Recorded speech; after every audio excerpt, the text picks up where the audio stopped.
I'm at Preston-le-Skerne on the East Coast Main Line north of Darlington. There's little today to suggest this was ever of any importance to the railway, but in its time it had a signal box and a passing loop where freight trains could be held while expresses got past.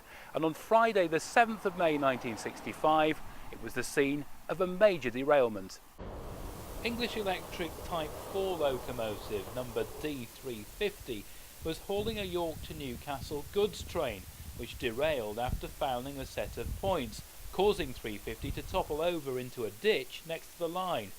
A newspaper train also bound for Newcastle, hauled by another Type 4, hit the wreckage and derailed too.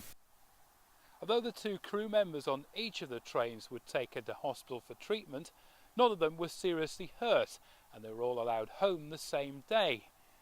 Meanwhile, work went on round the clock to clear the line of wreckage. But given the fact that the line was so busy, and that there was a 133-ton diesel locomotive to recover, partly submerged in water, grit and mud, D350 had to stay there for some time.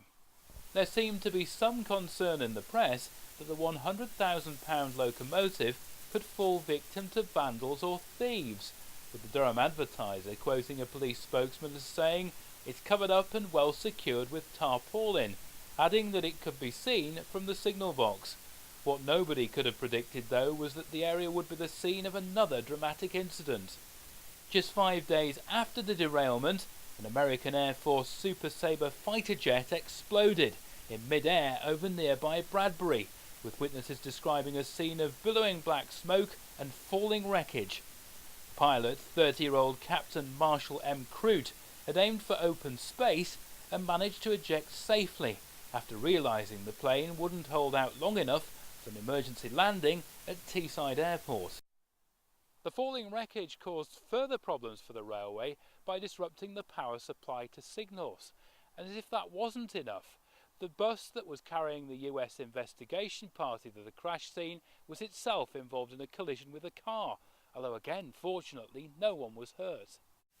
Finally, 16 days after the derailment, D350 was rescued in a 12-hour operation involving 2 cranes and 30 men.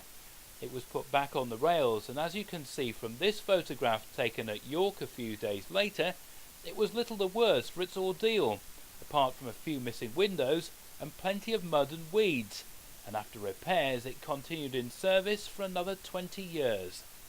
Rumour has it, though, that the loss of goods on the train, which included a cargo of tomatoes, was so great that prices went up in Newcastle.